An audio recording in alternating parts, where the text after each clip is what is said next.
안녕하세요. 일본보다 빠른 고령화, 한국은 장기 저성장의 갈림길에 들어섰다고 합니다. 제가 이제 지난주에 그 동묘시장을 갔었거든요. 동묘시장을 갔더니 참 이렇게 나이 드신 분들이 많이 계시더라고요. 마치 이제 그곳은 60, 10대 홍대 같다라는 느낌을 받았습니다. 나름 이렇게 프리마켓 같은 그런 벼룩시장들도 이렇게 많이 활성화되어 있고 해서 또 나이 드신 분들은 또 이곳에서 또 많은 시간들을 보내는구나 하는 생각들을 해왔습니다. 근데 점점 이제 우리는 주변에서 나이 든 사람들이 많이 보이기 시작합니다. 점점 어린아이보다 나이 든 사람, 중장년들이 더 많이 보이는데요. 이게 우리에게 전달해주는 메시지가 뭔지 이에 대한 얘기를 좀 해볼까 합니다. 결국 고령화가 된다라는 건 소비가 줄어들 수 있다라는 것과 명맥을 같이 한다라고 봐야 될 것 같습니다. 고령화된다. 당장 저조차도 벌써 이제 중년인데 소비를 많이 줄이고 있습니다. 제 자신에 대한 소비는 뭘 하나?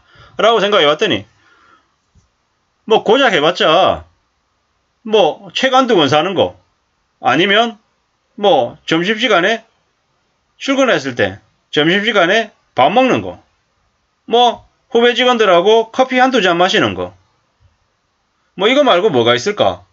생각해보면 딱히 떠오르는 게 없는 거죠. 제가 개인적으로 취미 활동한다라고 해서 동전 수집한다 아니면은 화폐 수집한다 이런 게 쓰는 돈 정도 말고는 다른 게 거의 없는 거죠. 술을 안 마시고 담배를 안 피다 보니 그걸로 인한 소비는 거의 없는 거고요. 결국은 제가 제 자신한테 쓰는 돈은 거의 없더라는 거죠. 아이들한테 쓰는 돈, 애들한테 쓰는 돈 정도가 아마 있지 않을까라는 생각이 이제 드는 거죠. 이래저래 고령화되면은 노동인구 줄어들고 이래저래 소비는 더더욱더 줄어들 걸로 보입니다. 최근에 보면은 뭡니까? 무소비 챌린지 이렇게 해가지고 돈 안 썼다라는 거, 절약했다라는 것들을 글을 올리죠.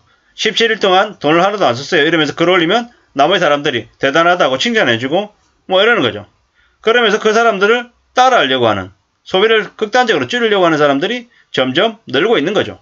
이것 또한 나이가 드는 고령자들에게는 더 아마 많이 일어나는 일일 것 같습니다. 나이가 들었으니까 특별하게 옷을 더 사입지도 않고 먹는 것들 병원비 정도, 정기검진 다니는 병원의 약값, 병원 진료비 그거 아니면은 집에서는 생활하기 위해서 꼭 필요한 것들 있잖아요. 생필 화장기나 치약이나 칫솔이나 아니면 샴푸나 이런 것들 말고는 뭘 쓸까 하는 거죠.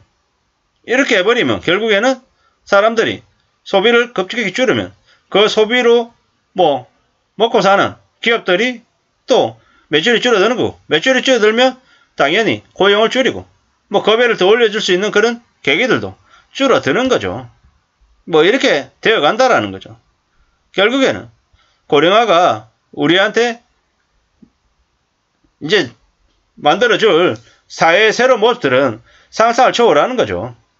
10년 지나면은 나라가 붕괴될지도 모른다는 이야기도 나오는 거죠. 경제성장의 동력이 사라지는 거죠. 지금도 보면은 대한민국의 정치권에 되게 나이 든 사람들밖에 없는 거죠. 나이 든 사람 50대 후반, 60대, 70대 거의 노인정 수준의 되게 나이 든 사람들이 너무 많이 보이는 거죠. 30대, 40대가 많이 보여야 된다는 말씀을 드리고 있습니다. 그래야 이 사회에 활력도 있고 변화도 있고 좀 도전도 있고 충격도 있는 거죠. 물론 나이만 젊다고 무조건 도전과 새로운 혁신이 아닐 수 있으면 대체적으로 지금 현재 정치권에도 너무 고령화되어 있다라는 거죠. 고령화되어 있어서 정치권조차도 새로운 혁신이나 변화가 없을 거다라는 거죠. 우리 사회도 마찬가지고요. 사회는 더 엉망이죠. 지금 엉망입니다. 앞으로 일반 사람들에게 인구 감소, 그러니까 고령화로 인해서 실질적인 노동을 할 수 있는 인구가 줄어든다라는 건 좋은 모습일 수 있다라는 거죠. 왜? 인간으로서 좀 존엄성, 존중을 받을 수 있는 그런 시대도 있을 거다라는 거죠. 그리고 그리고 또 다르게 생각하면 기득권들, 재벌가 족벌가들 입장에서는 난리가 난 거죠. 싸게 인건비를 들이고 막 부려먹고 학대하고 할 수 있는 사람들이 줄어들기 때문에 난리가 난 거다라고 그들은 생각했죠. 뭐 이래저래 25년 만에 고령화에서 초고령화로 바뀌어간다고 하는 거죠. 1970년 100만 명을 넘던 출생아 수가 지금 현재 2020년에 30만 명 이하로 떨어졌죠. 그리고 합계 출산율은 2021년에 0.8명으로 매년 역대 최저치를 경신하고 있다고 합니다. 그리고 절대 인구수가 지금 현재 줄어들고 있습니다. 총 인구수는 2020년에 이미 정점을 찍었습니다.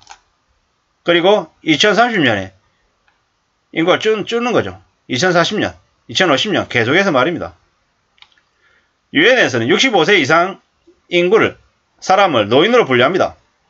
총 인구가 65세 이상이 차지하는 비중이 7%이면 고령화 사회, 14%이면 고령 사회, 20% 이상이면 초고령 사회입니다. 우리는 2025년에 초고령 사회에 진입할 예정입니다. 초고령화에 진입하려면 이제 몇 년 안 남았다는 거죠. 이렇게 초고령화 되면 경제 성장률이 0%대로 이제 내려간다라는 거죠. 0%대는. 뭐 그러면 어떻게 되겠습니까? 결국에는 경제활동 인구를 확충시켜야 되고 축소사회에 대비해야 되고 고령사회에 대비해야 되고 저출산에 대응해야 됩니다. 근데 이러한 것들을 지금의 정부가 잘 해낼까? 의구심이 드는 거죠. 의구심이. 무엇보다도 출산을 늘리는 쪽에 정책을 대폭 늘려야 되는데 지금의 정치권에 있는 사람들 자체가 나이가 든 할아버지들 할머니들이라 뭐 인구 출산을 높이기 위한 노력들을 제대로 하겠습니까? 정책을 정교하게 펼쳐내겠습니까? 그에 대한 의구심이 많이 드는 거죠. 그리고 노동력 확충하는 거 이런 것들은 뭐 어떤 식으로든 남북 경제협력 통해가지고 북한에 있는 싼 노동력을 대거 끌어들이는 쪽으로 방향을 잡겠죠. 왜? 임금을 많이 올려주면 안 되니까요. 기득권들이 그렇게 생각할 거라는 거죠. 앞으로 우리는 경제성장률 0%대 시대가 도래한다라는 걸 받아들이면서 살아야 될 겁니다. 뭐 어쩔 수 없는 거죠.